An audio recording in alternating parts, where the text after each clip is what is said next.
Merci à vous, Dominique Turc, d'être présent avec nous ce soir pour partager votre vision prospective de la ville. C'est un sujet évidemment qui nous passionne particulièrement dans le cadre de Fontainebleau en transition, qui est un programme assez ambitieux porté par la ville, mais surtout qui a vocation à être porté par chacun des citoyens, chacun des acteurs de la ville. Et donc, aujourd'hui, on a un programme d'environ 70 événements avec des conférences, avec des rencontres, avec des ateliers, avec des ULAB, c'est-à-dire des occasions de rencontres et de travail en commun. Donc, c'est une démarche créative, quelque chose d'assez intéressant, de participation citoyenne aussi, puisque chacun vient apporter sa vision des choses, et puis ses aspirations, ses espérances. Et puis on essaie de construire des idées nouvelles. On essaie de... Alors on va rien révolutionner, on va pas trouver des solutions miracles, mais on va essayer de mobiliser, c'est déjà ça la première étape importante, mobiliser les forces vives pour que ensemble on dessine une perspective. Donc, voilà, je voulais juste resituer en 2 mots le contexte de votre conférence qui parle forcément un peu de prospective, c'est votre spécialité. Donc, voilà, ça va être très intéressant. Je pense que Michel va vous présenter parce que vous avez un parcours très riche avec une ouverture internationale assez exceptionnelle, qui vous a amené à travailler sur des sujets très variés, mais qui ont tous dans le fil conducteur de nous éveiller à regarder l'avenir avec lucidité, avec méthode et avec espérance, on peut le dire, puisque à partir du moment où chacun prend sa part, tout est possible.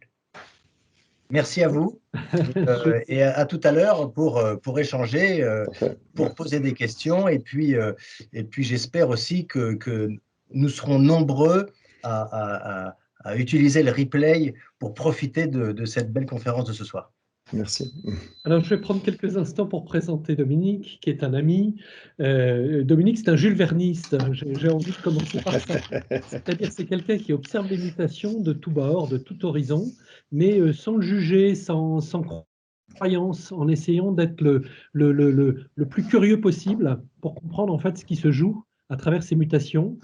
Et vous allez voir, il va vous emmener extrêmement loin et avec puissance, comme il le fait à chaque fois. Alors, pour situer un petit peu le parcours de Dominique, il a plein d'horizons, il a traversé plein d'horizons. Il a déjà traversé l'entreprise, puisqu'il a été directeur général mondial de la stratégie pour le groupe Manpower. Et puis, il a été directeur marketing de Solifrance. Donc, ça lui a donné une lecture globale et internationale de l'entreprise et des enjeux de l'entreprise. Après, il a été pendant une dizaine d'années responsable du conseil pour les entreprises publiques au sein de McKinsey. Donc là aussi, il a complété cette vision de l'entreprise avec une vision des territoires et des États. Et puis, il a la particularité d'avoir plusieurs fois et assez souvent être venu à Fontainebleau, puisqu'il est venu enseigner dans une école prestigieuse à côté, l'INSEAD, qui a été, dans lequel il a été membre du corps professoral. Il a été également, et il est encore, je crois, Dominique, tu interviens également à HEC, à l'ESCP et je crois à Sciences Po. Et au CEDEP aussi, à l'INSEAD encore. Le CEDEP, qu'on connaît moins, mais qui en fait est assez redoutable et passionnant. Parce que là, pour le coup, ce sont ceux qui agissent et qui regardent comment agir et non pas ceux qui enseignent qu'on retrouve au CEDEP. Et puis, par ailleurs, Dominique a mené pas mal d'études, et mène encore pas mal d'études pour le commissariat au plan, pour le ministère de l'Industrie, notamment assez récemment. Alors, j'ai plus en tête, c'est il y a 4 ans, je crois, il y avait une étude sur l'imprimante 3D. C'était la première étude en France qui avait été faite pour la Chambre de commerce et d'industrie de l'Île-de-France. Et Dominique avait contribué. Et puis, autre élément remarquable dans le parcours, Dominique a notamment est intervenu dans l'étude sur l'avenir du travail qui avait fait grand bruit il y a quelques années et qui essayait de donner une lecture prospective de ce qu'on est en train de vivre aujourd'hui. C'est ça qui est intéressant, c'est qu'il l'avait vu et c'est en train de se passer aujourd'hui. Donc, ça va quand même pas mal nous emmener loin. Dernier élément, alors Dominique a une lecture très internationale et en même temps une lecture très locale. C'est ça qui est intéressant, c'est-à-dire que ces questions, elles vont voilà, nous toucher directement parce on va plonger en tant que territoire et acteur du territoire à comprendre quels sont les défis que nous avons et comment y faire face. Et donc, je vais laisser la parole à Dominique avec beaucoup de plaisir et je vous souhaite une très très belle conférence. Dominique, c'est à toi. Et ce qu'on va peut-être faire, c'est demander à tout un chacun d'affaler les caméras et les micros, parce qu'on a peut-être une bande passante un peu faible, donc du coup pour avoir toute la technique sur Monsieur Turc. Voilà, bonne conférence. Ah, Dominique, alors. Bon, c'est moi, j'avais coupé justement. Oui. Voilà. Je disais, les caméras, on peut les laisser. Au contraire, moi, ça me fait plaisir de voir les gens. Mais le micro, vous mieux le couper parce que sinon, ça donne des effets un petit peu bizarres. Voilà. Là, juste à l'instant, il y avait une des personnes que je voyais qui avait derrière elle un paysage. Et je me dis, tiens, c'est bizarre, ça fait quand même pas si longtemps que je suis allé à Fontainebleau, il n'y avait pas encore des montagnes aussi hautes. Donc, ça ne doit pas être une photo de Fontainebleau, je pense. Qu'importe. Bon. Voilà, qui je suis effectivement, merci Michel m'avoir introduit quant à mon passé et ce que je fais encore aujourd'hui. Je suis vraiment un prospectiviste. Moi, ce qui m'intéresse, c'est dans les technologies, l'économie, la sociologie, qu'est-ce qui est en train de changer et en quoi ça va bouleverser les stratégies d'entreprise, le développement urbain, l'impact de toutes ces technologies sur la vie des organisations. Voilà. Donc moi, aujourd'hui, ce que je voudrais, c'est partager avec vous ma vision de la ville moyenne de demain, bien au-delà de la transformation digitale. D'accord ? Donc, je vais commencer par une brève introduction sur pourquoi est-ce que je parle de post-digital, qui était le titre de mon dernier bouquin, je crois qu'on l'avait mis dans le titre de la conférence d'ailleurs, et aussi je vais vous parler de post-Covid, parce que comme ça on aura mis ces deux choses-là de côté, on pourra attaquer le dur. Hein, voilà. Donc une partie de dur ensuite sur le moyen et long terme, sur toutes ces forces qui vraiment modèlent l'avenir de nos villes et puis de nos économies, tout simplement. Ensuite, une partie sur quelles implications je vois à partir de ça pour la ville de demain. Donc là, on va être très concret sur la ville. Et puis une conclusion où je voudrais être encore plus concret sur par où est-ce qu'on commence. Qu'est-ce qu'on peut faire très, très, très concrètement dans les prochains jours, les prochains mois, si on veut avancer vers cette évolution. Alors d'abord, en introduction, pourquoi est-ce qu'il faut parler de la ville post-digitale et de la ville post-Covid ? Post-digitale d'abord. Pour moi, la société post-digitale, c'est celle où on ne parlera plus du digital, de la transformation digitale, etc. Mots et concepts qui sont devenus aujourd'hui, à mon avis, aussi envahissants qu'inutiles. Autrement dit, le digital, c'est-à-dire l'informatisation de l'économie, la digitalisation des documents, des photos, des capteurs qui donnent des informations de toutes sortes, qui nous créent un océan de données, c'est là. C'est pas le futur, c'est là. C'est une évidence aujourd'hui, un peu comme l'électricité dont on ne parle plus tant elle est devenue normale. Donc le digital est devenu normal. Plus on parle du digital, en fait, moins on voit le reste de l'évolution sociétale et les nouvelles technologies. Donc arrêtons de parler du digital et réfléchissons au post-digital. À court terme, effectivement, il faut aussi parler du post-Covid, hein, parce que là, tout le monde en parle. Moi, j'en ai un petit peu ras-le-bol d'entendre parler du Covid en ce moment, mais bon, je crois qu'on est tous à peu près dans cet état-là. Alors, la crise de Covid est très importante, hein, et on va y revenir à plusieurs reprises, mais ne lui donnons pas trop d'importance. Elle n'a pas changé le cours du monde à elle toute seule. Elle a surtout accéléré les tendances et souligné des enjeux qui, pour la plupart, existaient déjà. Alors, retenons d'elle, avant de passer à autre chose, qu'elle a quand même fait un certain nombre de choses. Elle a souligné qu'on attend un rôle nouveau des autorités. Et en même temps, d'ailleurs, on a constaté une certaine contestation des mesures autoritaires. Donc, on est un peu dans une sorte de contradiction aujourd'hui, notamment, par exemple, dans la relation aux autorités, que ce soit le gouvernement, les autorités locales, l'État, la ville, etc., mais aussi, par exemple, à l'expertise scientifique. Hein. On attend beaucoup des scientifiques, mais en même temps, on n'arrête pas de les contester. Donc, c'est très, très intéressant ce qui est en train de se passer. On en retiendra surtout, à mon avis, des attentes quand on mesure d'aide sociale, de santé, et de surveillance ou de restriction. Ça va rester. Il y a une relation à l'autorité qui est là pour durer. Elle a aussi, cette crise, accéléré certaines tendances qui étaient déjà à l'œuvre, comme le télétravail. En ce sens, elle a vraiment joué un rôle de catalyseur. Oui, il y aura une accélération post-Covid, ça c'est clair, on va revoir le télétravail de façon beaucoup plus considérable que ce qu'on avait envisagé avant. Elle a aussi d'ailleurs interrogé profondément sur la relation entre le lieu de vie et le lieu de travail. Une frange de la génération des milléniums en a même conclu qu'elle veut vivre en ce qu'on appelle les digital nomads, c'est-à-dire les nouveaux gens du voyage. Mais une question se pose déjà par rapport à ça, est-ce qu'on les veut en masse dans une ville? Bon, déjà en Thaïlande, sur 2 ou 3 îles, très belles d'ailleurs, il y a des frictions qui commencent à apparaître entre les digital nomads qui sont venus s'installer et les populations locales. On aime bien les nomades, mais pas trop. Bon, donc là, c'est vraiment une question à se poser sur qu'est-ce que ça va vouloir dire demain. Et puis enfin, dernier point du post-Covid, elle a souligné que la ville post-Corona sera bien plus qu'une smart city technologique. Certes, le Corona a conduit à utiliser des technologies nouvelles, comme par exemple la mesure de viralité dans les égouts, ça c'est très très important. Mais elle a aussi forcé à réinventer des principes de ce qu'on appelle maintenant la distanciation en proximité. C'est joli comme mot, ça. Hein. Donc, on est en distanciation sociale, mais il faut quand même qu'on soit proches les uns des autres. Bon. Elle l'a conduit à s'interroger sur l'animation urbaine, les affectations d'espaces publics, la mise à disposition de points d'hygiène où se laver les mains, etc. La restructuration de certains lieux, la réaffectation de lieux comme des stades, des hôtels, des urgences, etc. Et à plus long terme, et pour d'autres pandémies, je pense qu'elle a remis à l'ordre du jour des questions d'autonomie, la notion de culture agricole urbaine, de circuits courts, les enjeux locaux d'économie d'énergie ou de génération d'énergie. Elle a conduit à se poser la question d'une nécessité nouvelle de restructurer la solidarité, etc. Bref, le coronavirus a accéléré la nécessité de repenser la ville pour le XXIe siècle. Ces éléments mis en place, post-digital, post-corona, voyons maintenant le moyen et long terme et ces forces tectoniques qui vont modeler l'avenir bien au-delà de la crise du Covid.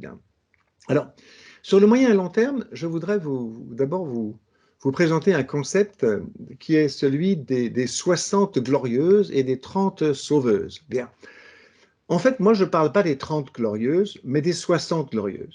Pourquoi? Parce que pendant 30 ans, c'est-à-dire en gros 1950-1980, on a eu les 30 glorieuses. D'accord, croissance et tout, ça se passe bien, formidable. 1980-2010, on n'était pas du tout dans les 30 glorieuses, mais on rêvait qu'elles allaient revenir. Donc on était dans 30 ans de rêve pour aller essayer de rétablir les 30 glorieuses. En 2010, on a à peu près compris que c'était fini. Entre 2010 et 2020, on s'est dit qu'il faut peut-être mettre en point un nouveau système parce qu'on n'aura jamais de nouveau les 30 glorieuses. Et il va falloir rentrer dans ce que moi j'appelle les 30 sauveuses, 2020-2050, puisqu'en fait, il faut sauver la Terre. C'est l'horizon de sauvetage du climat. Il faut donc changer de modèle. Ce n'est pas une hypothèse, c'est une certitude. Au milieu, entre 2010 et 2020, il y a un machin qui s'est appelé la COP21 en 2015 à Paris, et qui, vous le savez, aujourd'hui est au cœur de la plupart des discussions sur ce nouveau modèle. Alors, donc, vous voyez, on est très loin du Covid, là. Il faut vraiment regarder autre chose dans les modèles de développement de la ville demain. Alors, il y a beaucoup de forces qui vont faire changer ce monde dans les 30 ans qui viennent, et il va falloir les prendre en charge de façon sérieuse. Je voudrais couvrir 2 domaines ce soir. Un, ce que j'appelle la révolution sociétale, et 2, ce que j'appelle les révolutions technologiques. Donc, il y a plusieurs tendances à l'intérieur de chacune de ces plaques tectoniques, mais toutes les 2 sont extraordinairement importantes pour moi aujourd'hui. Donc d'abord, la révolution sociétale. Bon. Ce qu'on voit dans la société aujourd'hui, c'est des attentes sociales de fond qui ont été accélérées et qui sont exacerbées. Alors, on ne va pas toutes les faire, mais regardons un petit peu ce qui est en train de se passer. D'abord, on a une montée d'un besoin d'autonomie, un besoin d'écologie, un besoin de sens qui soit donné à la vie en commun, mais aussi de sens qui soit donné à son travail. Ça, c'est des besoins en croissance très forte. Autonomie, écologie, sens donné à la vie, sens commun, sens donné à son travail, etc. Et ce n'est pas seulement chez les bobos et chez les jeunes. C'est vraiment quelque chose qui maintenant touche tout le monde. Là, on a vraiment quelque chose de nouveau qui est en train de se mettre en place, qui ne va pas s'arrêter. Deuxième chose qui est en train de se passer au niveau de la société, on est en train de redéfinir ce qu'est la différence, ce que c'est que l'altérité. Alors, les vieux versus les jeunes, les métiers télétravaillables versus les autres, les étrangers et ceux qui sont proches, les appartenances à différentes communautés, parfois jusqu'à du communautarisme, on l'a bien vu. Hein. Ces différences font de notre pays aujourd'hui ce que Jérôme Fourquet appelle un archipel. Je vous conseille de lire son bouquin d'ailleurs qui est assez excellent sur le sujet. Il l'appelle l'archipel français. Hein. Et donc ça rend notre pays extrêmement difficile à gérer comme une unité. Il nous faut apprendre à vivre avec des multiples altérités nouvelles et éviter que les îles de cet archipel ne communiquent plus entre elles. On a là un enjeu social fondamental qui est celui de cette nouvelle altérité. Ensuite, vraiment ce qui est très fondamental aujourd'hui qui est en train de se passer partout, c'est une demande pour une véritable prise en compte de l'environnement. Au-delà de toute position politique, hein, oublions les partis, tout le monde sait que l'environnement est au cœur de la plupart des programmes. Le seul endroit où est absent l'environnement aujourd'hui, c'est assez aberrant, c'est dans les études de fond des économistes. On arrive que personne ne comprend pourquoi, mais il y a très très peu de publications d'économistes sur l'environnement, alors que tout le reste du monde en parle. Bon. Mais bon, on reviendra peut-être là-dessus avec les questions. Notre relation à la nature, toutefois, elle est très ambivalente. Et là, je crois qu'il faut qu'on essaie de bien se former une image de cette ambivalence. Parce que, en fait, pourquoi je dis qu'elle est ambivalente? D'abord, parce qu'il y a encore cette envie, depuis Descartes, hein, de dominer la nature. Descartes nous disait il faut dominer la nature et la mettre à notre service. C'est un peu plus compliqué que ça, mais je caricature ce que disait Descartes. Mais qu'est-ce qui s'est passé il y a un an? Comment est-ce qu'on va gagner la guerre contre le virus? C'est rien d'autre que de dire on est en guerre contre la nature. Il y a un virus, il y a un truc, la nature qui ne nous plaît pas, on va gagner la guerre contre le virus. C'est extrêmement important sur le plan sociologique parce qu'on continue à avoir cette notion qu'il faut dominer la nature. On ne s'est pas dit, bon, bah, ça y est, on va avoir quelques millions de morts, la nature elle est plus forte que nous. Ah non, non, pas question, on va gagner la guerre contre le virus. Bon. Ça, c'est une envie de dominer la nature qui est vraiment, sur le plan philosophique, il faudra inviter un philosophe un de ces jours parce que c'est extrêmement intéressant de comprendre ce qui se passe là. Deuxième chose par rapport à la nature et à l'environnement, il y a quand même une relation de peur. Le virus d'abord, les prochaines zoonoses, la menace du réchauffement climatique avec ces événements extrêmement brutaux qui commencent à tuer pas mal de monde à travers le monde. Hein. Aujourd'hui, des tornades, demain, des coups de chaleur. On sait qu'il y a plusieurs dizaines de millions d'Indiens qui risquent de mourir avec des coups de chaleur. Un coup de chaleur, c'est quand vous avez plus de 50 degrés pendant 24 heures. Hein. Et là, on meurt. Tout simplement, notre cerveau ne tient pas le coup. Bon. Donc, une relation de peur qui est en train de s'installer aussi. En même temps, et c'est pour ça qu'on est bourré de paradoxes ici, un sentiment de culpabilité collective. Le réchauffement, c'est de notre faute. Ben, d'accord, c'est collectif, mais c'est de notre faute quand même. Bon. En même temps, et toujours dans la notion de climat et d'environnement, on a une exigence d'agir. Il faut agir contre le réchauffement. Il faut agir contre les pollutions au plastique, par exemple. Mais en même temps, on a aussi un certain nombre de gens qui disent arrêtons d'agir. Il faut surtout arrêter pour préserver une nature sauvage, pour préserver la diversité, pour préserver un écosystème qui soit viable. Donc on a les deux à la fois, une exigence d'agir et une exigence d'arrêter d'agir. Avec toutes ces dimensions, évidemment, l'écologie est devenue clairement au centre de toutes les démarches prospectives, pour des écosystèmes évidemment, et puis pour les villes bien évidemment aussi. Alors, dans ces dimensions sociales, il y en a une qui est particulièrement intéressante, enfin qui moi m'intéresse en particulier, je dois dire, c'est l'évolution profonde de ce qu'on appelle nos proximités. C'est-à-dire que le mot proximité a en fait changé de sens au cours des 20 dernières années. D'abord, il y a des proximités qui ont disparu. Par exemple, une des grandes causes de la disparition des proximités, c'est le digital. Hein. Le digital, c'est le grand tombeur des proximités physiques. Hein. En gros, le digital, c'est une machine à réduire les coûts de transaction Or, un coût de transaction, c'est souvent une personne. C'est-à-dire, je téléphone pour qu'une personne me parle, ou je vais à un guichet pour qu'une personne me donne quelque chose. Dès lors que vous mettez une machine ou un site internet, voire un bot, ben, vous supprimez la personne, vous supprimez le contact humain et vous réduisez le coût de transaction. Bon. Deuxième exemple, sur le grand tombeur des proximités physiques, c'est le télétravail, évidemment. Troisième exemple, c'est les caisses automatiques, hein. Et puis l'exemple pire, c'est évidemment les bots qui là ne comprennent jamais rien, mais prétendent qu'ils vous comprennent mieux que ce qu'un interlocuteur humain aurait pu faire. Ça m'exaspère. Mais il n'y a pas que le digital.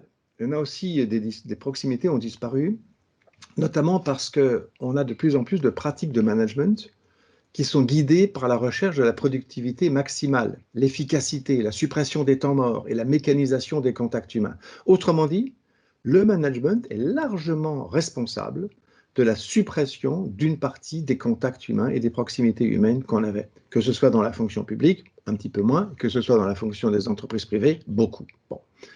Et puis enfin, on a quand même un cas en France qui est un peu différent du reste du monde, on est pire que les autres là-dessus. On est dans une culture du service où pour autant les métiers de contact et de service sont dévalorisés. On l'a bien vu avec la crise du Covid, d'un seul coup on s'est dit « Ah oui, mais il faut revaloriser les infirmières, il faut revaloriser les éboueurs, etc. » Bon, d'accord, mais je ne suis pas sûr que ça tienne très longtemps après la crise du Covid, hein. Donc on a un vrai problème de culture, on a du mal à envoyer nos enfants vers des métiers où ils vont être dans le service, au service des autres, comme si c'était négatif d'être au service des autres. Moi j'ai vécu longtemps au Japon, je peux vous dire qu'au Japon, tout le monde est au service, ce n'est pas un problème, hein. Bon. Mais en France, ça l'est encore, plus que dans la plupart des pays, même les pays européens. Alors, pendant que toutes ces proximités étaient en train de disparaître, on a aussi vu des proximités nouvelles qui sont apparues au cours de ces 20 dernières années. Bon. D'abord, des proximités informationnelles, confessionnelles, idéologiques, communautaires, reposant principalement sur des groupes Facebook ou des groupes WhatsApp ou autres Instagram, qui sont très bien, hein. D'ailleurs, c'est génial de pouvoir avoir des contacts avec des gens, de se créer des proximités qu'on ne pouvait pas conserver avant. On peut avoir des proximités avec des amis lointains qui habitent au bout du monde ou simplement pas dans la même ville. On peut avoir des proximités avec sa famille, donc c'est assez extraordinaire. On a aussi développé une nouvelle proximité avec la nature, ça c'est très très important depuis 20 ans à peu près. Tout à l'heure j'en parlais comme d'une vraie question, mais on essaie d'être plus proche de la nature, tout le monde. On a beaucoup développé en ces 20 ans aussi la proximité avec son corps et sa santé. Regardez le nombre de gens qui ont un coach pour leur corps maintenant. Regardez le nombre de gens qui achètent du bio parce qu'ils pensent que c'est meilleur pour leur santé. Bon. On a enfin aussi des proximités nouvelles qui sont apparues sur le plan conceptuel, avec ce qu'on appelle en économie l'économie de proximité, les circuits courts, l'économie du recyclage, l'économie circulaire, etc., etc. Donc on a commencé à réinventer des théories économiques autour de ça. Et puis au niveau très local, moi ce que je trouve assez intéressant, c'est la montée de nouvelles proximités pour se connaître mieux entre voisins de quartier. Vous devez connaître par exemple des applis qui s'appellent Nextdoor, Peerby, Mon Petit Voisinage, Peuplade, etc. Il y a plein d'applis qui permettent d'être en relation avec ses voisins de son quartier, de son arrondissement, etc. Moi je suis pas mal ce qui se fait là-dessus à Paris, je trouve ça assez intéressant, un petit peu difficile à modérer pour le modérateur, parce que de temps en temps, il y a quelqu'un qui dit il faut tous aller à la manif samedi, puis d'autres qui disent non, c'est pas un site pour aller à la manif, c'est un site pour s'entraider. Donc, bon. Donc c'est hyper intéressant à suivre, comment est-ce qu'on canalise finalement. Conceptuellement, c'est pas simple, hein. Comment est-ce qu'on canalise les discussions qui se passent dans ces nouvelles proximités. Le risque de cette disparition de proximité et cette apparition de nouvelles proximités, en fait, c'est qu'on renforce l'atomisation de la société française ou son archipélisation. Donc on a des effets pervers. Les effets pervers, c'est les bulles de filtre, les chambres d'écho, la possibilité de micro-groupes, y compris complotistes, où à force d'entendre la même chose dit par des gens qui pensent comme vous, on finit par croire que le monde entier pense comme vous. Bon. Mais par rapport à ces risques, ce qui est intéressant, je pense, pour une ville, c'est que c'est le premier endroit où les proximités se confrontent vraiment et se complètent. Selon la dynamique qui est en place dans une ville, on peut travailler avec ces différentes proximités. Ça, c'est ce que je voulais dire sur la révolution sociétale. Mais il faut aussi voir que des révolutions scientifiques et technologiques révolutionnaires sont aussi en train de bouleverser notre avenir. Alors, je vais passer par 4. On ne peut pas faire un inventaire complet, mais je vais passer par 4 types de révolutions technologiques et scientifiques qui sont en train d'arriver. je vérifie que mon chronomètre marche bien pour contrôler mon temps. Voilà, merci. Donc, première technologie un peu disruptive, c'est évidemment le digital, qui arrive presque partout. Bon, c'est un rappel, hein. Et si je dis qu'il faut penser en termes de post-digital, ça ne veut pas dire que l'ère digitale est terminée, loin de là. Ni même qu'elle a atteint sa maturité en termes de potentiel de modification de la société et des organisations, loin de là. La transformation digitale se voit déjà partout, on voit aussi où elle va aller, mais elle est inéluctable pour le meilleur et pour le pire, et on n'est pas sorti de l'auberge. Bien, mais là je ne vais pas en parler parce que vous pouvez inviter 50 000 personnes ou lire 50 000 articles sur la transformation digitale. Deuxième grande technologie qui est en train d'arriver, qui est extraordinairement intéressante, c'est l'intelligence artificielle.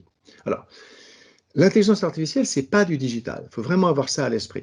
Le digital, ce sont des machines exactes qui réduisent les coûts de transaction de façon exacte. Bon, pour faire une caricature, vous êtes tous en train de recevoir vos déclarations d'impôts pré-remplies.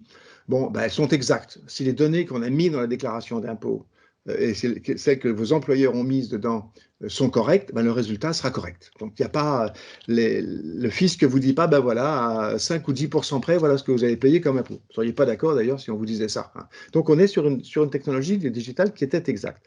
L'IA, non. L'intelligence artificielle, elle n'est pas exacte, elle est approximative.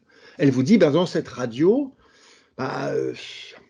il semble que, d'après ma base de données, dans cette radiographie des poumons, il y a peut-être bien un cancer. Bon. À 90%. Bon. Mais ce n'est pas à 100%. Ce n'est pas exact. C'est approximatif. Même chose, si vous lui montrez une photo, elle peut vous dire, ah oui, c'est un chat. Oui, mais ce n'est pas forcément un chat. Peut-être qu'elle se trompe. Et vous savez qu'on peut s'amuser à tromper l'intelligence artificielle. On peut lui donner des images et elle se plante totalement. C'est extrêmement amusant. Ce qui est important, la seule chose sur laquelle je voudrais insister ici, parce que ce n'est pas une conférence sur l'intelligence artificielle, c'est que parce qu'elle n'est pas exacte, on ne peut pas se fier à elle, contrairement au digital. C'est que je peux me fier à la déclaration d'impôt que m'envoie les impôts parce que bon, je pense que les données ont été bien rentrées, je regarde, sauf si d'un seul coup on me demande de payer 100 000 € d'impôt, là je trouverais qu'il y a un truc bizarre, mais en général ça ne me choque pas. Bon. Alors qu'on ne peut pas se fier à l'intelligence artificielle, elle fait que de l'approximation. Donc ça veut dire que remplacer des êtres humains par d'une intelligence artificielle, c'est la pire des choses qui pourrait nous arriver. C'est un problème d'éthique absolument fondamental, qu'il faut tous qu'on ait à l'esprit à tous les niveaux, l'État, la ville, les régions, etc. Ne remplaçons jamais l'intelligence humaine par l'intelligence artificielle. Quelques exemples, hein. Des gens vous disent maintenant on va faire de la justice avec une intelligence artificielle qui jugera mieux que le juge, puisqu'elle a beaucoup plus d'expérience, de cas derrière elle. Bon, qu'est-ce que vous allez vous retrouver? Alors, vous allez vous retrouver avec une intelligence artificielle qui va dire que les blacks sont plus coupables que les autres. Parce qu'effectivement, il y a effectivement plus de gens blacks qui ont été condamnés à ceci ou cela dans les derniers mois ou les dernières années. Et ben, du coup, si quelqu'un arrive et est black, l'intelligence artificielle elle dit ah bah oui, mais il est plus coupable que les autres. Waouh, vous voyez le danger, parce que bon, j'ai pris un exemple violent évidemment avec les blacks. Mais c'est très, très important d'avoir à l'esprit ici qu'il ne faut pas faire confiance à l'intelligence artificielle. Si on voulait une autre conférence là-dessus, je serais ravi de vous la donner, vous enverrez les dossiers, mais on arrête là-dessus. Troisième grand bouleversement qui va arriver, c'est les neurosciences. Neurosciences dans lesquelles je mets les sciences cognitives, les sciences comportementales, etc., qui sont un extraordinaire outil de management et de manipulation. Alors, en gros, les neurosciences, c'est comprendre comment fonctionne notre cerveau, comment est-ce qu'il prend des décisions, à quelle vitesse, comment est-ce qu'il est trompé, parce qu'en fait notre cerveau est très mauvais, il n'arrête pas de se faire tromper, c'est ce que nous prouvent les neurosciences, on se fait tromper dans tous les sens possibles et inimaginables, et donc comment est-ce qu'éventuellement on peut essayer de compenser le fait qu'on est trompé par une démarche plus rationnelle et des discussions notamment avec les autres. Donc ça c'est en gros les neurosciences, hein, une façon de mieux prendre des décisions, une façon de mieux comprendre comment des décisions se prennent. Alors l'importance des neurosciences, c'est assez, ça peut vous paraître intellectuel, ça ne l'est pas du tout, hein. Elle est multiple. D'abord, parce qu'elle permet de comprendre que dans les contacts sociaux, on a besoin de contacts, pour être créatif. Ça, c'est ce que nous prouvent les neurosciences. Si on ne se voit pas, on n'est plus créatif. Et pire, si on ne se voit pas, si on n'a pas de contact humain, notre santé mentale décline. C'est prouvé, on a tous les éléments là-dessus. Et là, on a une vraie question avec la crise du Covid, hein, parce qu'il y a pas mal de gens, et on sait d'ailleurs, hein, vous savez qu'en ce moment, les hôpitaux psychiatriques regorgent de gens qui viennent consulter parce que le fait d'être seul, de ne pas avoir eu de contact, ben, ils sont malades. Voilà. Bon. Donc ça, on le sait, et ça, c'est vraiment une partie des neurosciences qui nous l'avait déjà prédit, on le savait. Deuxième élément important de neurosciences, c'est que on a compris que les processus de décision sont en fait extrêmement biaisés dans notre tête, aussi bien pour une entreprise que pour une association ou un conseil municipal. Si on comprend comment c'est biaisé, on peut élucider certains biais décisionnels et éventuellement travailler ensemble, en commun, pour aller combattre ces biais décisionnels. Par exemple, dans une réunion, vous avez un biais classique, si le chef parle le premier et a une opinion très tranchée sur quelque chose, eh ben, les autres ont un petit peu de mal derrière à dire qu'ils ne sont pas d'accord. Et pour tout un tas de raisons, je ne vais pas entrer dans les fonctionnements du cerveau ici, mais c'est extrêmement intéressant. Autrement dit, juste pour être très concret, ce n'est pas simplement pour faire plaisir au chef qu'on va être d'accord avec lui. C'est beaucoup plus compliqué que ça. Hein. Mais si le chef a parlé le premier, on a tendance à être d'accord avec lui. Alors qu'il peut se tromper gravement. Eh bien, demain, peut-être que quelqu'un dira, dans un conseil municipal ou une réunion d'entreprise, attendez, est-ce qu'on n'est pas tous d'accord avec vous? Parce que, en fait, on est en train de tomber dans le biais qu'on appelle le biais du tournesol. Tout le monde se tourne vers le soleil. Bon. Et le simple fait de dire ça pourrait remettre en question la réflexion sur une décision qui est en train d'être prise. C'est un exemple très concret, mais ça marche.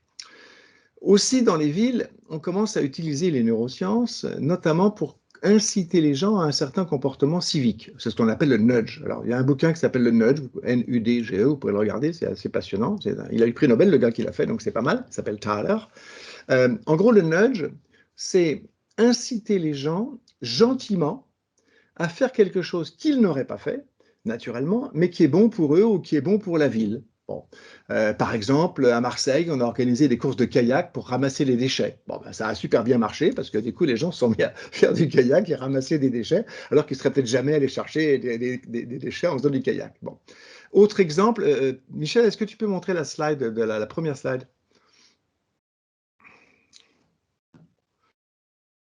Voilà. Là, vous avez dans une ville anglaise, les gens passaient trop vite, malgré les indicateurs de réduction de vitesse. On a peint en trompe-l'œil ces passages cloutés, enfin, ces passages rayés, et ça a eu un effet absolument immédiat. C'est-à-dire que tout le monde a énormément ralenti et les gens sont passés à 30 à l'heure, comme on leur demandait de le faire, uniquement grâce à ce nudge, c'est-à-dire cette incitation à changer son comportement. Ce qui est très intéressant dans cet exemple, c'est pas simplement le passage clouté, c'est que les gens qui le connaissent très bien, qui habitent là, qui passent là tous les jours, eh ben, ils le respectent aussi. Ils savent que c'est de la peinture, mais ils le respectent quand même. Voilà. Donc le nudge, ça marche. C'est une illustration assez amusante. Voilà, on peut revenir. Michel, je passerai les autres slides tout à l'heure. Merci. Et donc, vous voyez qu'on peut s'en servir pour aider l'opinion publique, aider les influenceurs, permettre des manifestations intéressantes de solidarité, etc. etc. Bon, mais évidemment, vous avez compris, je ne vais pas insister dessus, on peut s'en servir pour le meilleur et pour le pire. C'est-à-dire qu'en fait, la manipulation, c'est rien d'autre que du nudge. C'est du nudge de manipulation, mais c'est du nudge quand même. Bon.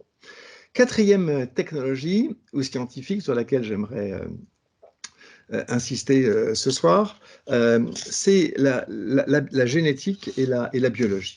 Alors, la génétique et la biologie, c'est un outil absolument génial de progrès humain, à quelques faces sombres, on va les voir. Alors, qu'est-ce que la génétique? En gros, la génétique et la biologie, c'est ce qui permet de comprendre comment l'ADN d'un être vivant, être humain ou être végétal, est construit, et comment chacun des gènes, quelque part, sert à sa construction, à son évolution, etc. Voilà. En gros, ça c'est la version extrêmement courte. Hein. Il y a des versions longues, mais je vous les passe. Bon. Alors, en gros, pourquoi je vous parle de la génétique? Parce que la génétique, d'abord, alors simple exemple de base, hein, on a pu trouver un vaccin en moins d'1 an pour le Covid grâce à la génétique. C'est purement, l'ARN, c'est une façon de comprendre comment est-ce qu'on peut aller modifier le comportement de notre programmation de vie. Mais ça va plus loin que ça. C'est-à-dire que la génétique nous permet de comprendre l'ADN de tous les êtres animaux, tous les êtres vivants, animaux ou plantes. Dès que ça vit, il y a de l'ADN. Tous. Hein. Donc, dès lors qu'on le comprend, on commence à être capable de le modifier. De modifier l'ADN, à la fois des êtres vivants et des plantes, et évidemment des hommes là, dans le passage. Et ça veut dire qu'on est en train d'ouvrir des écluses géantes aux OGM. Les OGM des dernières années, c'était franchement peanuts par rapport à ce qu'on va avoir. On va avoir des OGM partout, y compris des OGM humains. Bon.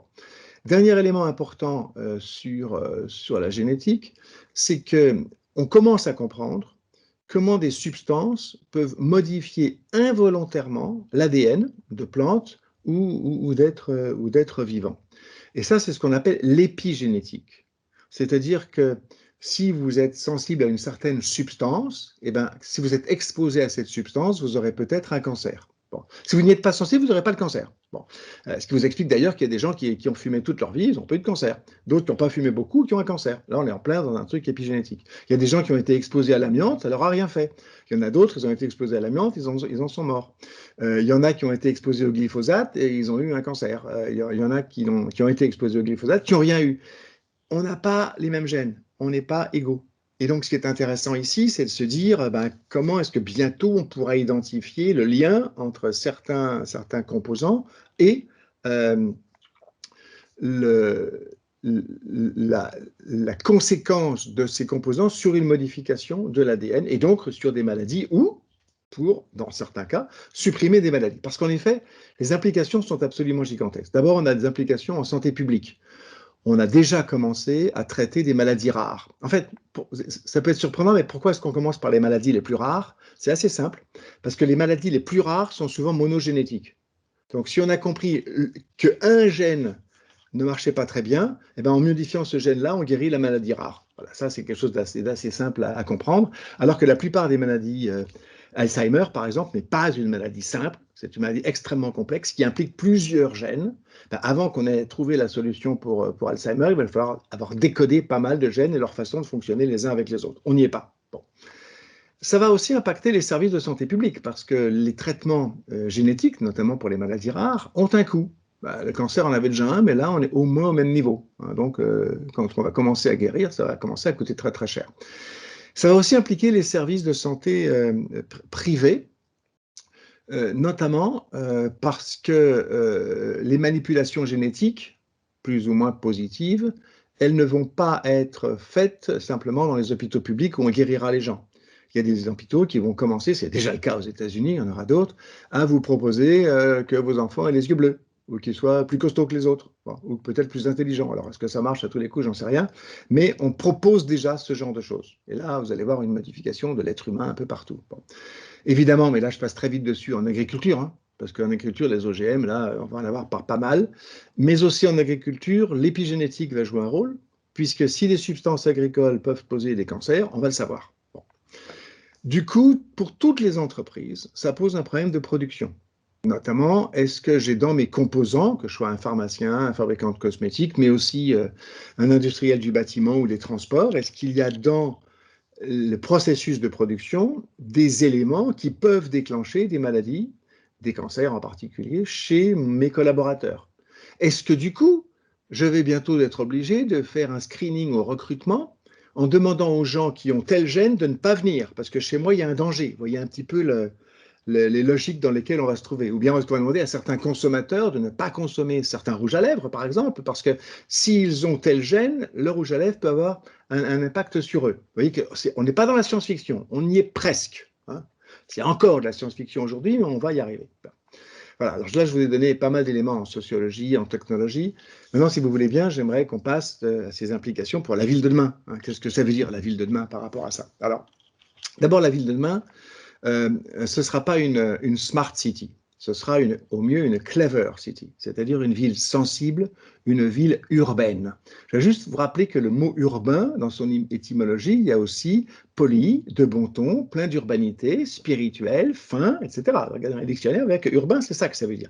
Ben, il faut qu'on ait des villes qui nous permettent de faire ça. Voilà. Première chose. Deuxième chose, il faut que la ville de demain, elle s'inscrive dans son écosystème. Quand je dis écosystème, c'est écologique, social et technologique. Qu'elles comprennent tout ce qui est en train de se passer là-dedans. Alors, comment est-ce qu'on va devenir urbain? Pour que la ville soit un écosystème urbain, accueillant, émotionnel, il faudra probablement être clair, très clair, sur plusieurs points. Moi, j'en ai imaginé 3 pour aujourd'hui. Enfin, identifier l'identité de la ville, son urbanisme, son urbanité et son attractivité. Bon, on va regarder les 3. Quelle identité? C'est quoi l'identité d'une ville? Quand on dit que les individus sont en quête d'identité aujourd'hui, de sens dans le travail et de nouvelles proximités, la question immédiate, c'est que leur apporte leur ville. Quelle est l'identité de la ville? Par rapport à quoi? Avec quelle priorité? Dans sa région, dans son industrie, dans son pays, dans sa culture, dans son histoire, pour sa population d'aujourd'hui ou pour sa population de demain? La société va demander des précisions dans ses choix, notamment car ces choix vont définir l'urbanité, comment est-ce qu'on est les uns avec les autres, la nature de l'attractivité de la ville, la dynamique sociale de la ville. Donc, définir son identité, c'est devenu extrêmement important. Un peu comme les entreprises aujourd'hui doivent définir leur raison d'être. Vous avez vu qu'il y a une loi là-dessus qui s'appelle la loi Pacte. Bon. Deuxièmement, l'urbanisme ou l'urbanité. En fait, la façon de vivre en ville de façon sensible implique de bien comprendre et de délimiter des éléments classiques, mais revisiter du vivre ensemble. On va prendre deux exemples. Les coûts de transaction et d'humanité dans les transactions. Est-ce qu'on n'a pas trop digitalisé la ville? Est-ce qu'on a gardé de l'humanité dans la façon de se rencontrer ou d'avoir des coûts de transaction les uns avec les autres? Quels sont les enjeux d'urbanisme? Est-ce qu'on est en train de construire une défense? La défense, c'est un truc monstrueux en urbanisme. Bon, on a tué tout là-dedans. Quels sont les enjeux de relation au travail? Je vais y revenir parce que c'est un point extrêmement important. Bon. Alors, les coûts de transaction, d'abord. La ville, c'est d'abord un lieu d'interaction, de croisement, de passage. Il faut donc comprendre comment ces interactions vont devoir évoluer avec les changements sociaux et technologiques. Il va falloir trouver comment à la fois réduire les coûts de transaction humains inutiles, par exemple si j'ai un coût de transport trop long, et augmenter les contacts humains utiles. Par exemple, quand j'ai besoin de rencontrer une personne pour qu'elle m'aide à faire quelque chose. Alors ça va concerner les administrations, les commerces, l'efficacité, la mobilité urbaine. Il y a un exemple sur lequel moi je travaille avec une petite ville en ce moment, parce que je trouve extrêmement intéressant. C'est une toute petite ville, 3000 habitants, hein, donc c'est pas grand. Je leur ai dit, il faudrait, j'ai discuté avec le maire récemment, il faudrait qu'on mette des voitures de location à l'heure. Il me dit, mais comment? Ça, c'est pour les grandes villes. Je dis, mais regardez les gens ici, ils ont une voiture pour aller faire leurs courses au village d'à côté. Ils s'en passeraient très volontiers s'il y avait des voitures en location. Et donc, on est en train de développer avec cette petite ville l'idée de mettre en place des voitures de location, comme on en a à Paris ou ailleurs, à l'heure, pour que les gens n'aient plus besoin de leur automobile à eux, alors qu'aujourd'hui, c'est un must, ils ne peuvent pas s'en passer. C'est intéressant parce que là, on a un concept qui est né en grande ville et qui, en fait, s'adapte parfaitement aux petites villes et aux zones rurales. Il faut le changer un petit peu, mais pas beaucoup.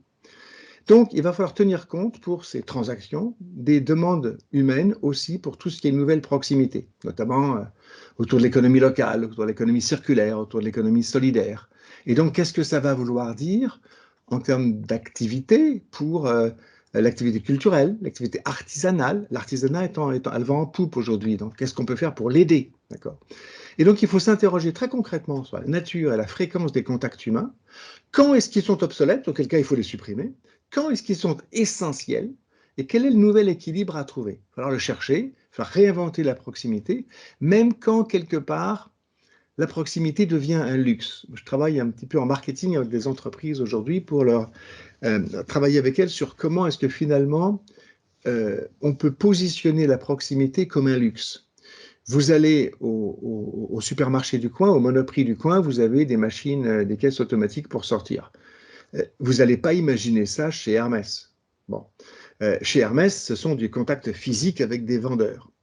Et est-ce que ça va rester une telle distance entre les deux, ou bien est-ce qu'on va s'apercevoir que même au niveau du supermarché du coin, on a besoin d'un contact humain? Et est-ce qu'on va remettre un petit peu de contact humain? C'est un luxe, et la grande question, c'est évidemment qui va être prêt à payer pour ce luxe. Comment est-ce qu'on va payer le contact humain s'il faut le payer demain? C'est une grande question, mais ce n'est pas une si grande question que ça, pour une raison simple. C'est que si j'ai plus de contacts humains dans tel commerce que dans tel autre, et bien après ça, et si ce n'est pas forcément beaucoup plus cher, j'irai dans celui-là. Et donc là, la concurrence entre les différents commerces, par exemple, peut s'établir sur une notion de moi, je vous offre un petit peu plus de contacts humains. Réfléchissez-y, c'est un concept extrêmement complexe, mais qui est en train de monter en marketing aujourd'hui. Dans les enjeux de l'urbanisme, architecture et immobilier, on ne peut pas parler de la ville sans parler d'urbanisme. Bon, alors, permettez-moi de l'approcher avec l'angle des 30 sauveuses, comme je disais tout à l'heure, qui sont devant nous. Qu'est-ce qu'il faut revoir pour se préparer à un véritable rebond? Donc, je ne vais pas vous parler vraiment de bâtiments et d'architecture et d'urbanisme au sens propre du terme, parce que ça, vous avez assez de présentations là-dessus. Je voudrais parler de deux choses. D'abord, je pense qu'il faut s'intéresser au flou. Ce que j'appelle le flou dans les villes, c'est les gradients d'urbanité ou les gradients de gentrification. C'est pas très bon quand on a une frontière nette entre les communautés. Et tant mieux. Acceptons l'ambiguïté, acceptons le flou. Le périphérique à Paris est un extraordinaire exemple de comment est-ce qu'on peut tuer le flou. D'un seul coup, Paris s'est coupé de sa banlieue. C'est complètement séparé. C'est une catastrophe sociologique. Et je ne suis pas sûr que le Grand Paris, qui va essayer de corriger ça, y arrive. Je ne crois même pas qu'on va y arriver. Bon. Autrement dit, dans une ville, acceptons le flou, acceptons l'ambiguïté, évitons la création de barrières. Ça paraît intellectuel, c'est en fait extrêmement concret. Et ce que je vous suggère, c'est de travailler sur, chez nous, qu'est-ce qu'il y a comme flou, qu'est-ce qu'il y a comme barrière. Deuxième élément pour se préparer, ben, c'est accueillir au mieux ce qu'on pourrait appeler les nouveaux cafés, les nouveaux boulangers, les nouveaux artisans. Et tous ces gens-là, c'est la vie de la ville au plus près. Relisez Zola et Le ventre de Paris. Moi, je l'ai relu l'été dernier. J'avais oublié à quel point Zola décrit la ville et sa vie. Vous ne trouverez pas des bureaux à la façon de la Défense. Vous y trouverez la vie au sens propre. Enfin, il faut s'interroger sur un nouveau lieu pour faire ses courses, pour travailler, pour se rencontrer, pour passer de bons moments et voir comment les organiser. Vous avez peut-être vu qu'hier, il y a eu une vidéo qui a circulé sur des jeunes qui ont fait, des jeunes et des moins jeunes d'ailleurs, qui ont fait la fête à Paris au parc des Buttes-Chaumont. Ben voilà un lieu de vie où les gens se sont croisés. Est-ce qu'il faut les condamner parce qu'ils n'avaient pas les masques? Je ne sais pas. Est-ce que s'il n'y avait pas la crise du Covid, ils seraient tous mis à danser de la même manière? Je ne crois pas. Donc, vous voyez, on a besoin de vie. Comment est-ce qu'on peut organiser ces moments de vie aujourd'hui en ville? Vraie question. Bon. Troisième point, eh bien, il faut s'interroger sur le rapport au travail et sur le rapport entre les lieux et le travail. Alors, les lieux de coworking sont à la mode, mais bon, je ne sais pas si ça va être quelque chose de durable, où on voudra travailler, mais en tout cas, ils sont à la mode, il faut les regarder. Mais plus profondément, on vit une transformation de la relation entre les lieux de vie et les lieux de travail. Elle a à peine commencé, même si la crise de Covid-19 a accéléré la réflexion et l'évolution. Ainsi, nous apprécions la notion de télétravail, mais pas toujours. Autant nous ne tenons que rarement à ce que ces lieux de vie, qu'à ce que les lieux de vie et de travail soient les mêmes. En fait, on n'a pas du tout envie de travailler depuis chez soi. On a envie de télétravail, mais pas forcément de chez soi. Et la crise du Covid a montré quelque chose d'extrêmement intéressant, c'est que la principale limite du télétravail, c'est le lieu d'exercice, plus que l'organisation du travail ou les relations avec la hiérarchie, par exemple. Ça signifie que le lieu où l'on travaille ne perd pas en importance, au contraire, il en gagne. Bon. Et donc, il va falloir comprendre comment ce lieu de travail, on passe quand même un temps considérable de notre existence, avec ou sans écran, ben, il faut qu'il nous convienne quant à l'environnement dans lequel on le fait, quant aux valeurs qu'il véhicule, quant au décor qu'il habille, quant aux relations sociales qu'il va permettre. Donc, alors, dans certains cas, ça peut être le domicile, bien sûr, dans certains cas, ça peut être le coworking, mais aucun de ces lieux ne permet de satisfaire toutes les conditions du travail qu'on trouve dans des lieux plus traditionnels, comme des bureaux ou des ateliers ou des magasins. Et notamment, aucun n'offre autant de possibilités de contacts sociaux. Donc, il faut vraiment travailler là-dessus. Bon. N'oublions pas non plus qu'il y a un lien entre la créativité et le lieu de travail, notamment quand sont offerts des lieux de rencontres informels. On s'aperçoit que la sérendipité des rencontres est un facteur plus important pour les individus que le confort physique. On a pu constater que les employés sont plus créatifs quand ils sont ensemble au restaurant, assis sur des mauvaises chaises, ou à la machine à café, debout. C'est intéressant quand même, hein. Il ne faut pas leur donner des fauteuils, il faut leur donner des machines à café. Comment la ville peut-elle offrir des espaces, permettre des symbioses, des échanges pour permettre plus de créativité? Voilà une vraie question pour demain. Et du coup, se pose bien sûr la question de l'attractivité de la ville de demain. Alors, définir l'attractivité, c'est assez simple, hein. Il faut offrir tout ce qui est nécessaire à la vie sociale, de l'école, au cinéma, au transport, au travail. Bien, ok. Derrière l'attractivité de la ville se détache aussi l'identité de la ville. On l'a vu tout à l'heure. C'est en général un cercle vertueux entre identité et attractivité. Je voudrais vous donner quelques exemples ici de villes intéressantes à regarder, parce que ce qui est intéressant, c'est de faire attention à ne pas courir trop de lièvres à la fois. C'est-à-dire, si on veut être une ville qui a trop de choses, on risque de se planter un peu. Donc, je vais parler de quelques villes. Michel, est-ce que tu peux passer au slide suivant, s'il te plaît?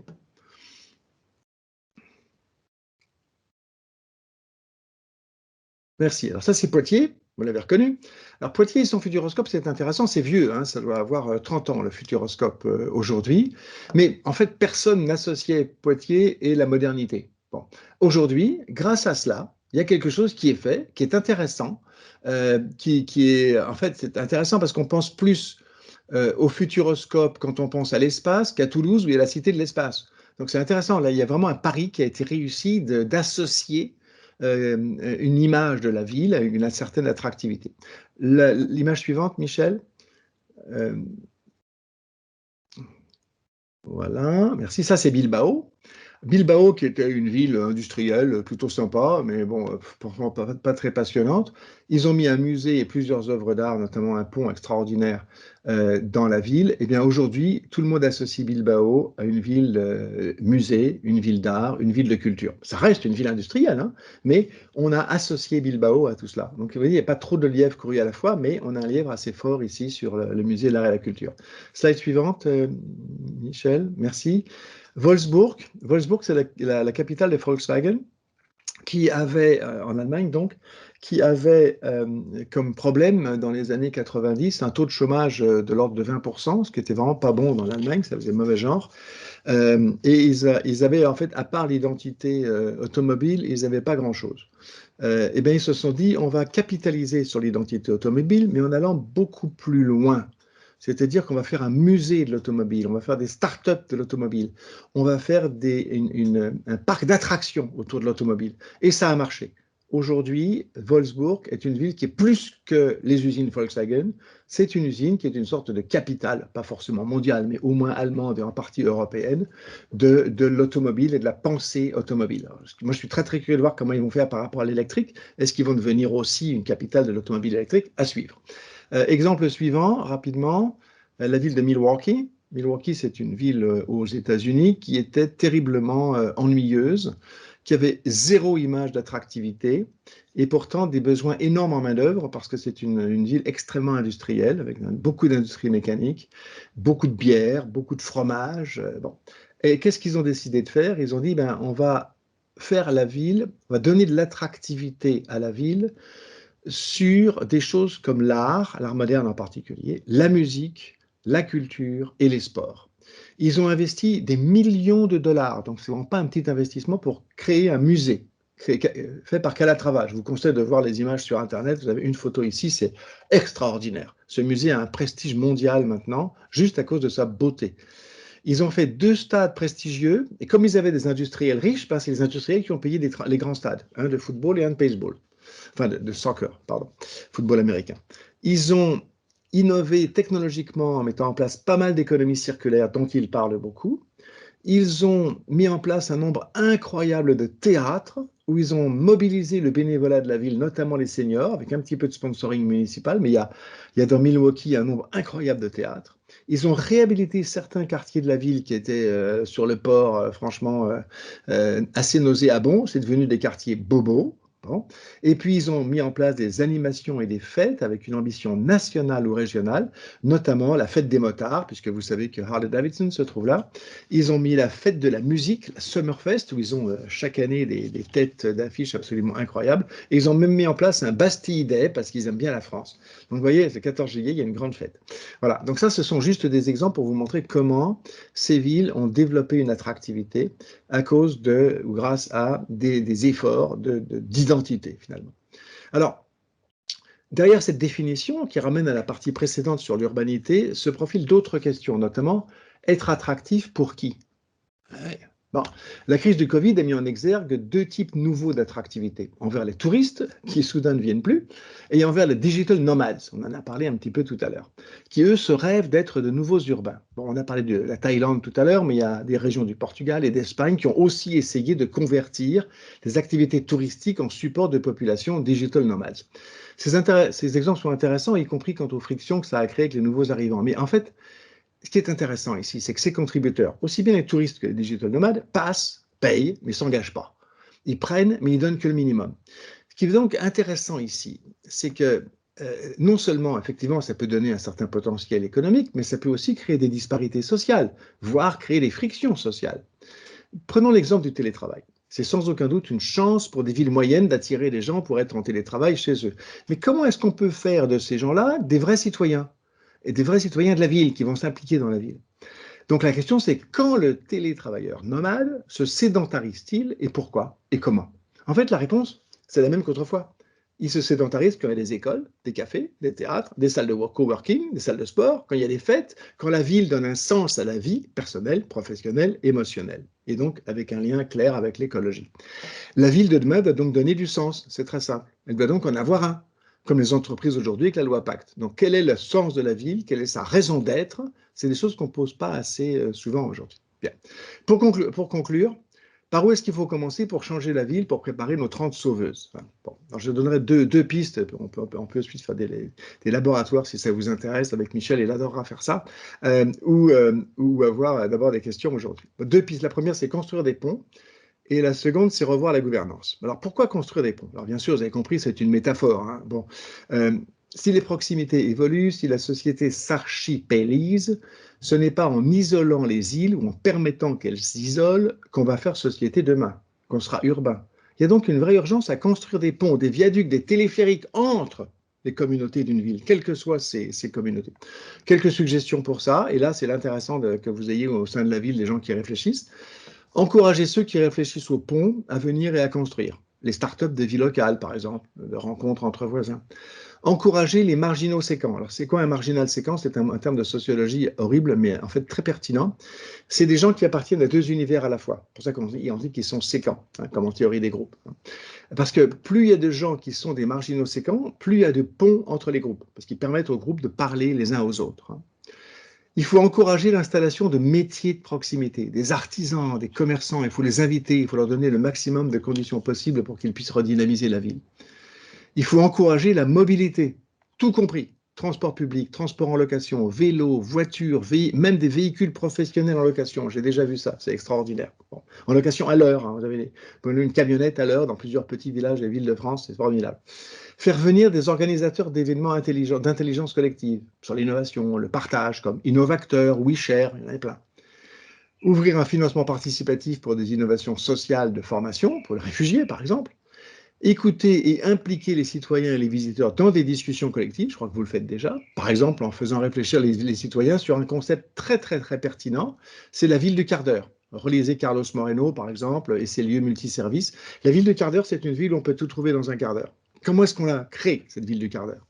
Et puis évidemment, il faut essayer d'impliquer plus les citoyens, en particulier les retraités, dans le bénévolat, notamment le bénévolat social et culturel, parce que ça permet de faire tourner les équipements, les salles de spectacle, les maisons de jeunes, etc. Moi, j'ai vécu à Milwaukee, la ville dont je vous parlais tout à l'heure. La quasi-totalité des théâtres vit quasiment sans argent, parce que le personnel qui gère le site internet, qui gère les entrées, qui met les gens en place, ce sont des retraités qui ont envie de s'impliquer. Bon. Évidemment, il faut payer les troupes, mais le local est fourni par la ville, par exemple. Hein, et donc, on a là quelque chose de particulièrement intéressant. Pourquoi j'ai dit la gouvernance aussi? Parce que, en fait, tous ces enjeux de la ville de demain, ils passent par des enjeux de gouvernance. Bon. Toutes les évolutions sociologiques actuelles et technologiques nous posent une question majeure. Quelles sont les parties prenantes à la gouvernance? Surtout, quelles sont celles qui ne sont pas encore ou pas suffisamment représentées dans la gouvernance? On a le même problème pour la gouvernance des entreprises, où on voit à quel point l'actionnaire n'est plus le seul propriétaire de l'entreprise, et où la gouvernance doit inclure le personnel, l'environnement, etc. La loi Pacte le force, elle a à peine commencé. Moi, je travaille aujourd'hui avec l'Institut français des administrateurs. C'est la grande question des conseils d'administration. Comment éviter de ne représenter que l'actionnaire? L'entreprise n'appartient plus à ses actionnaires. Et la ville n'appartient pas qu'à ses élus. Bon, elle appartient à plein d'autres parties prenantes. Donc, comment, par exemple, inclure dans la gouvernance, outre l'administration, l'État, les citoyens inscrits sur la liste électorale, peut-on inscrire les digital nomades? Est-ce qu'on peut leur demander leur avis?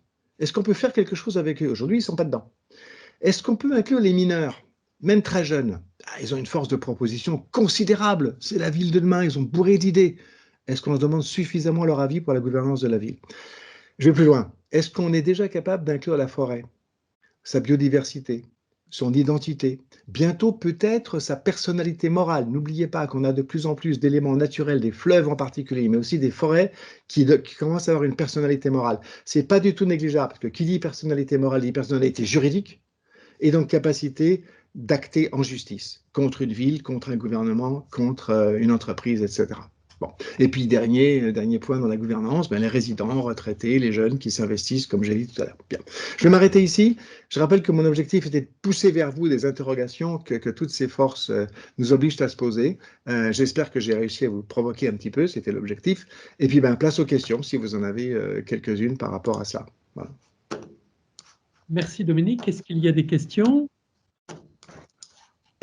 qui veut réagir ou des réactions, hein, ou Oui, des tout à fait. réflexions. Ouais. Alors, tu en as tendu une, moi je vais lancer le bal. Tu as parlé d'économie un tout petit peu. C'est un petit peu l'absent de l'histoire. Comment on fait, parce que mine de rien, cette économie aujourd'hui, elle est un peu, me semble-t-il, en antithèse de tout ce que tu viens de dire. Elle pousse quand même à la propriété, elle pousse à un certain nombre de choses, et en plus, elle a peut-être du mal à évoluer.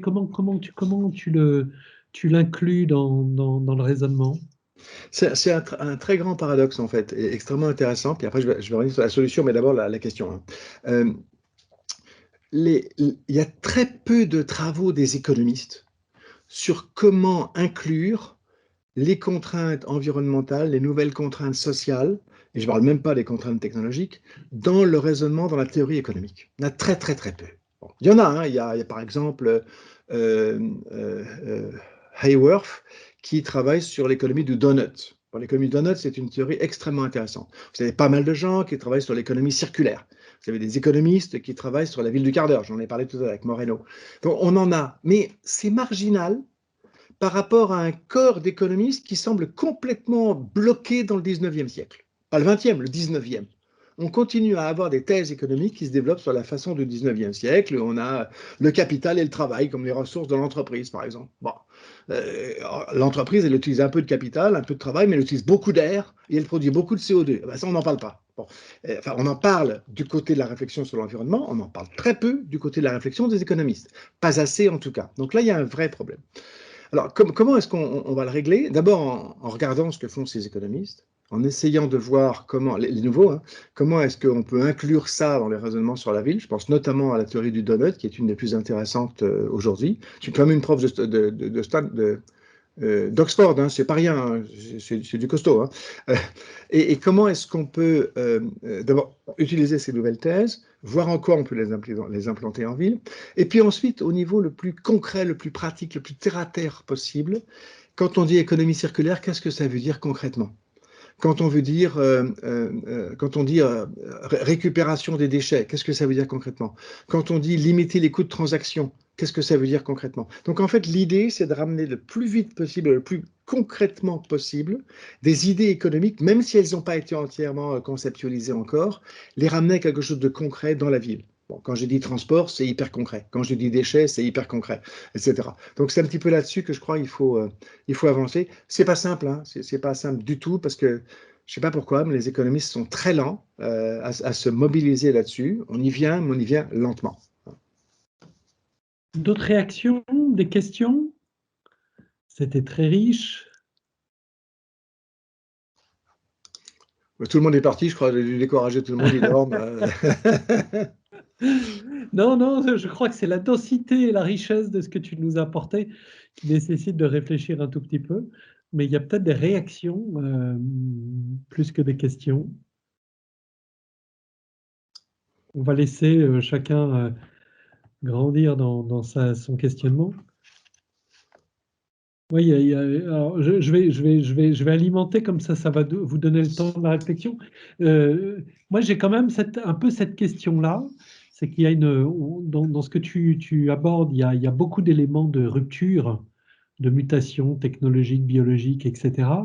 Et je me dis, mais est-ce que ça va aller assez vite par rapport au toit de verre environnemental qui est en train de nous friser un tout petit peu les cheveux? Est-ce que finalement l'équation qu'on commence à voir quand on t'écoute en se disant finalement on va très bien s'en sortir si on prend le bon chemin, on va très très bien s'en sortir, mais est-ce que finalement ça risque d'être pas un tout petit peu chaud pendant 10 à 20 ans et tellement chaud que bah, à la fin la solution elle sera sans nous. C'est pour ça que j'ai souligné le concept des 60 glorieuses, des 10 années de transition entre 2010 et 2020 et des 30 sauveuses entre 2020 et 2050. 2050, c'est un horizon qu'on s'est fixé notamment à la COP 21. Bon.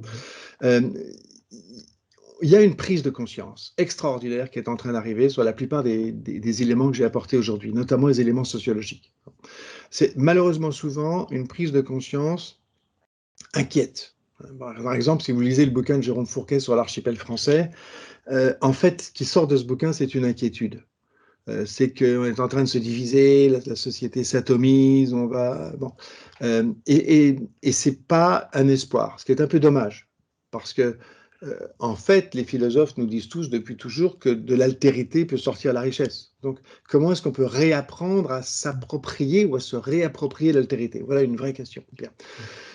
Et je pense que notre décennie qui vient de s'écouler a permis le début de ce changement. On est dans le changement maintenant. Une Greta Thunberg, il y en aura des dizaines. Bon.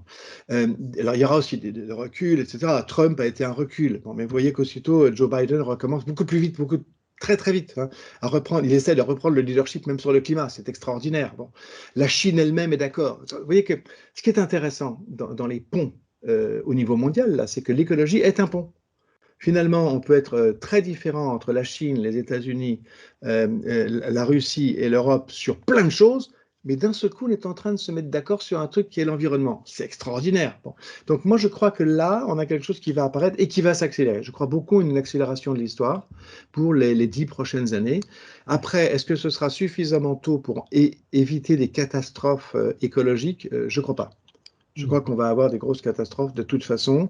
On aura des catastrophes écologiques, on aura probablement aussi des catastrophes biologiques. Je pense que tout ce qui est en train de se passer avec la biologie va nous amener à des actes marginaux mais extraordinairement dangereux. Parce qu'en fait, la biologie, c'est vraiment jouer à se prendre pour Dieu, en fait. Hein. Bon, par exemple, il y a des expériences aujourd'hui qui consistent à dire, puisque certaines maladies, dont la malaria et le Zika et la fièvre dingue, sont transmises par des moustiques, on connaît le moustique qui transmet, on sait on connaît le gène qui permet à la femelle de transmettre ce moustique, ce virus, on le sait, d'accord? Alors qu'est-ce qu'on fait? Le plus simple, c'est de prendre cette femelle, de changer son gène, qui transporte le virus en question par un autre gène, de faire de ce gène un gène dominant, c'est-à-dire que tous les enfants vont l'avoir, ce n'est pas un gène qui va être choisi entre celui du père et de la mère, il va être dominant, et donc de faire en sorte que tous ces enfants à ce moustique ne transportent plus le virus. Bon, ça c'est une expérience qui peut être positive à la limite, hein, sauf que on ne sait pas si en changeant ce gène, on ne change pas d'autres caractéristiques de l'espèce. Peut-être qu'elle pourra transmettre finalement un virus beaucoup plus grave. On ne le sait pas. On ne sait pas non plus si on ne va pas avoir un passage de cette déformation génétique d'une espèce à l'autre. On ne sait pas. C'est possible qu'il y ait un saut d'espèce. On ne sait pas comment, mais on sait que ça peut arriver. Donc on est en train de jouer vraiment à l'apprenti sorcier ici, et on va faire des conneries. Bon, des bêtises, pardon. Il va y avoir des endroits où on aura supprimé des animaux, par exemple des moustiques, et que, en fait, en les supprimant, on aura bousillé l'écosystème. Parce qu'en fait, d'autres scientifiques disent non, il faut pas lui changer un gène qui transporte par pas Zika, il faut lui donner un gène qui fait que tout le monde va mourir. Et donc, on va supprimer cette espèce de moustique. Mais imaginez supprimer une espèce de moustique, vous supprimez les oiseaux. Bon, en supprimant les oiseaux, bon, voyez, on s'est compris. Donc, on va avoir des catastrophes écologiques qu'il est extrêmement intéressant et important de comprendre dès maintenant. Bon. Donc voilà, oui, on aura des catastrophes. On en aura peut-être moins que si on n'avait pas fait le changement. Moi, je pense que les 30 sauveuses, elles vont vraiment faire quelque chose, hein, parce qu'il y a une conscience qui est prise, parce que les entreprises ont pris conscience, parce que les citoyens ont pris conscience, parce que les citoyens attendent de la ville et des entreprises qu'ils prennent des mesures, et on va en avoir de plus en plus de ces attentes. Donc, je suis pas hyper optimiste, hein, mais en tout cas, je suis pas du tout catastrophiste. Voilà. J'ai une réaction et avec du coup dedans à l'intérieur une question que je vais certainement très mal formuler. Je vous demande d'avance de m'en excuser et vous l'attendrez pour qu'elle puisse peut-être nous éclairer. Vous avez parlé de ces 4 registres de révolution, le digital, les neurosciences, l'intelligence artificielle et la génétique. Et on a ce double sentiment, que ce sont plutôt des registres de l'ultra-connaissance. Est-ce que on peut chaque jour ou par phase connaître encore davantage, jusque dans une espèce d'absolu, peut-être un peu idéal, peut-être utopique, peut-être impossible, qui nous éloignerait de l'idée qu'on ne maîtrise pas tout, qui nous rapprocherait artificiellement de cette idée qu'on peut tout maîtriser. Premier pan de la réaction, de ces révolutions qui me semblent peut-être être du registre d'une maîtrise d'une catégorie de population, peut-être élitaire, élitiste, peut-être dans cette catégorie des gens qui sont déjà plutôt à la manœuvre des systèmes dominants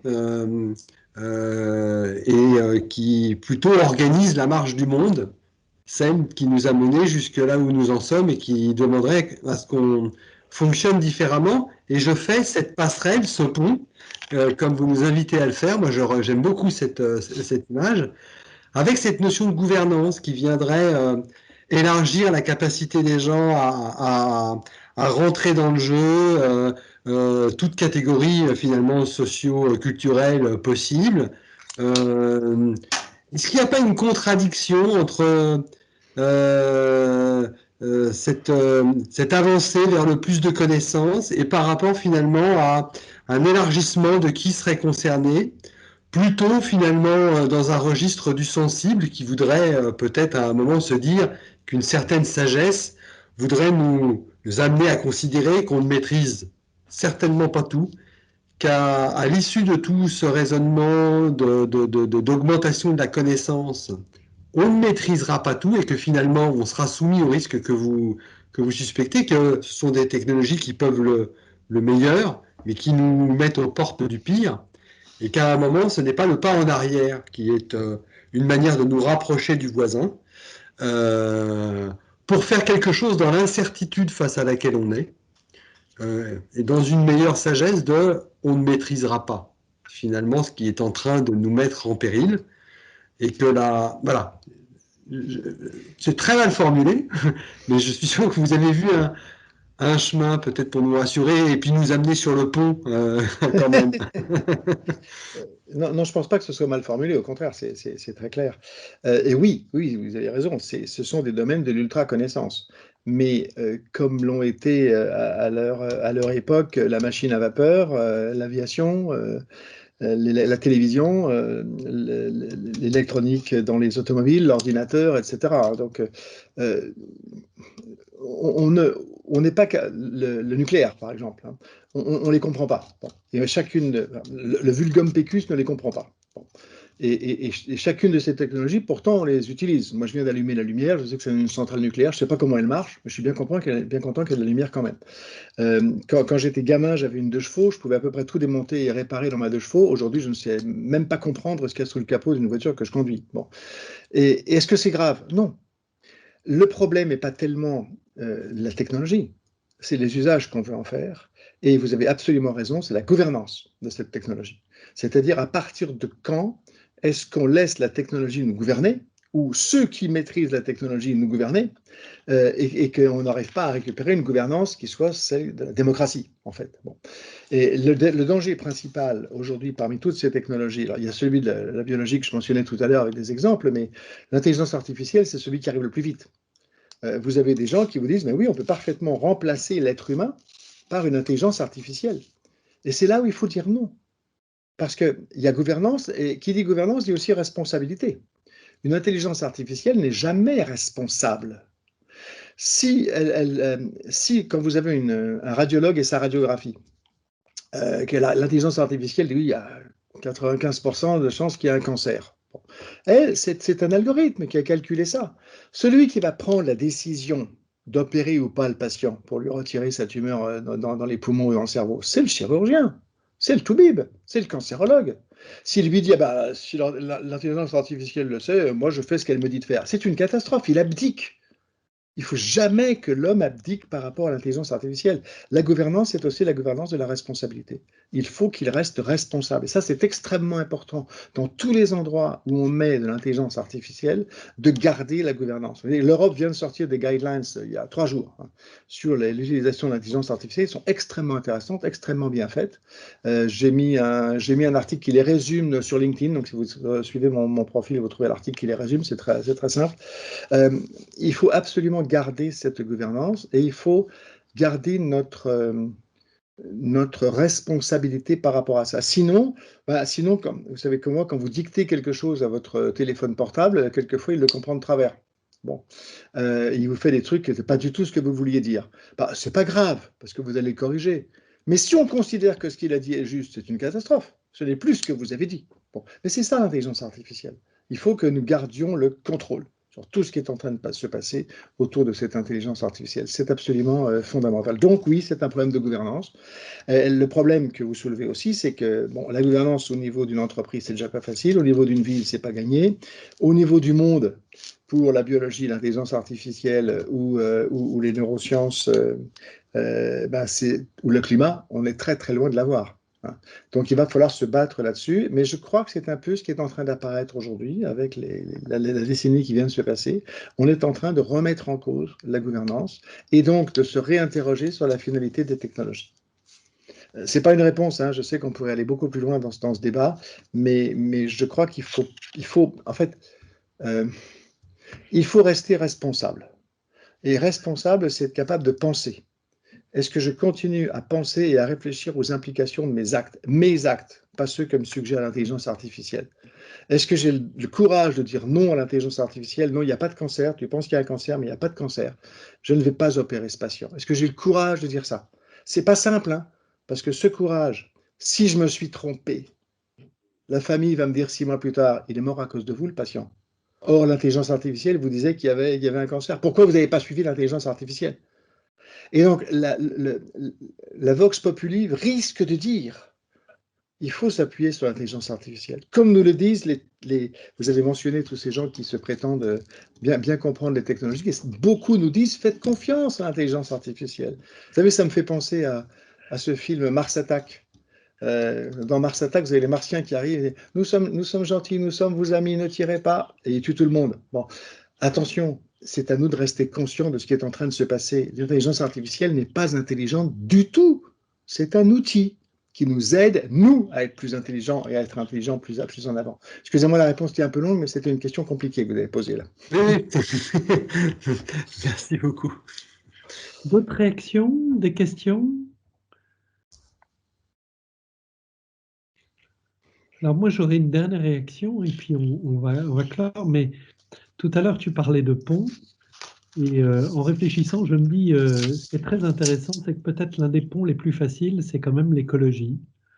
Parce qu'on est tous face, on peut pas ça ne nous appartient pas. On peut avoir des comportements de chasseurs ou des comportements d'écologistes. En fait, on regarde malgré tout le même objet écologique. Et je me dis que c'est probablement un des ferments les plus intéressants pour créer des ponts.